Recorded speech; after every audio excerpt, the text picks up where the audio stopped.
सलोनी बहुत ही सीधी और भगवान को मानने वाली थी, लेकिन उसकी सौतेली माँ उसकी सीधेपन का फायदा उठाती थी और उस पर बड़े अत्याचार करती थी। जरा सी चूक हो जाने पर उसकी खूब पिटाई करती। अरे सुनते हो, कोई लूला लंगड़ा देख इसकी शादी तय करो और इसे इस घर से बाहर का रास्ता दिखाओ।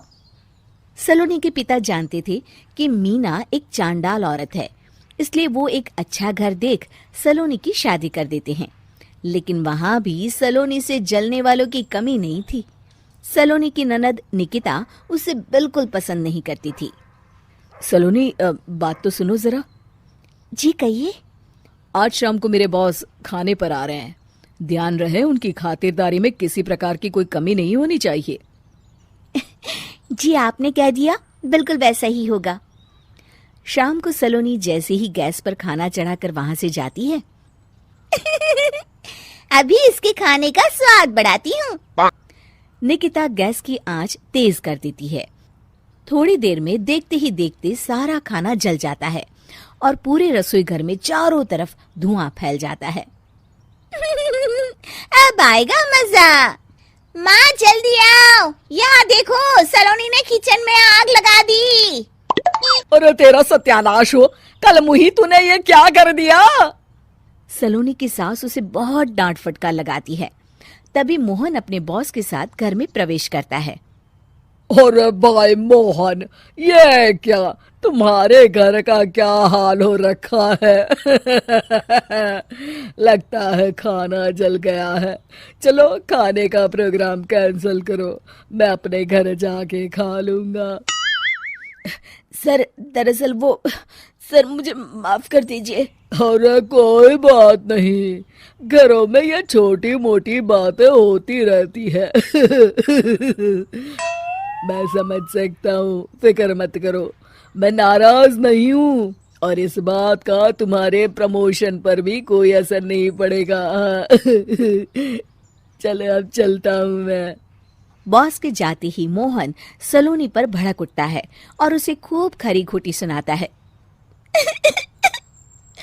भगवान, मेरी माँ तो कहती थी कि अच्छे लोगों के साथ हमेशा अच्छा होता है, फिर मेरे साथ ही बुरा क्यों होता है? आखिर मेरी गलती क्या है?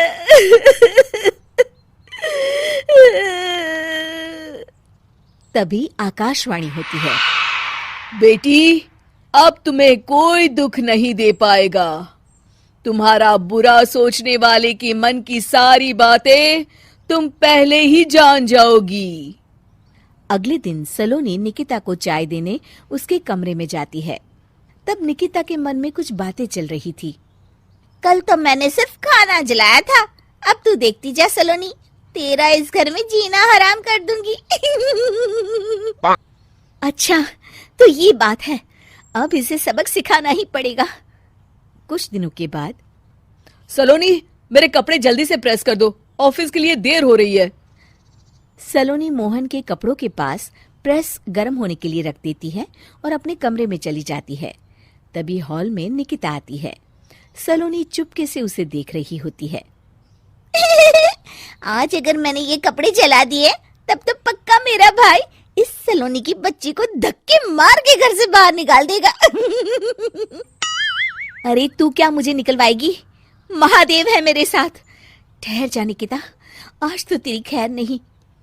सलोनी अपने पति मोहन को बुला लाती है और निकिता की सारी करतूत दिखाने लगती है। निकिता गर्म प्रेस मोहन के कपड़ों पर रखकर अपने कमरे में चली जाती है। मेरी बहन इतनी बड़ी चालबाज निकलेगी, मैंने तो सोचा ही नहीं था। मुझे माफ कर दो सलोनी, मैं तुम्हें गलत समझ रहा था। मोहन निकिता को बुलाकर उसे खूब डांट फटकार लगाता है। उस दिन के बाद से सलोनी की जिंदगी पूरी तरह बदल जाती है। सलोनी हर किसी के मन की बात सुन लेती थी। दूसरी तरफ निकिता का कोई भी दांव सलोनी पर नहीं चलता था और आखिरकार वो भी सलोनी के आगे घुटने टेक देती है। फिर एक दिन सलोनी की सास की सहेली ममता अपनी बहू कविता के साथ वहां आती है। कविता मन ही मन कहती है, अरे ये बुढ़िया पागल है जो मुझे यहाँ लेके आ गई। कहाँ मैं अपनी किटी पार्टी छोड़ के इसके साथ यहाँ मरने आ गई। पता नहीं कब तक इसे झेलना पड़ेगा। अरे ये जल्दी मरे और इसकी सारी जायदाद मेरे नाम हो जाए। सलोनी कविता की सारी बातें सुन लेती है। अरे कविता, तुम अपनी सास की जायदाद के लिए उन्हें झेल रही हो और उनके मरने का इंतजार कर रही हो। ये तो गलत बात है। सलोनी की बात सुनकर कविता बिना देर किए कहती है, अरे ये तुमने कैसे सुन लिया? ये सारी बातें तो मैं अपने मन से बोल रही थी। तुमने कैसे सुन लिया? बस फिर क्या था। ये सुनते ही कविता के बगल में बैठी उसकी सास उसकी चोटी पकड़ लेती है। क्यों रे कलमुही, तू मेरे बारे में ये सब सोचती है? मम्मी जी, मुझे माफ कर दीजिए। बड़ी आई मेरी जायदाद लेने वाली, मैं आज ही अपने वकील को बुलाकर सब कुछ छोटी बहू के नाम कर देती हूँ। चल घर चल, आज तेरी अच्छी खबर लेते हूँ। इस तरह सलोनी लोगों के मन की बातें सुन लेती थी, लेकिन धीरे धीरे सलोनी को एहसास होता है कि उसके आसपास के सारे लोग एक दिखावे की जिंदगी जीते हैं और सब एक दूसरे के बारे में बुरा ही सोचते हैं। हे भगवान, दुनिया में कैसे लोग हैं? सबके मन छल कपट से भरे हैं।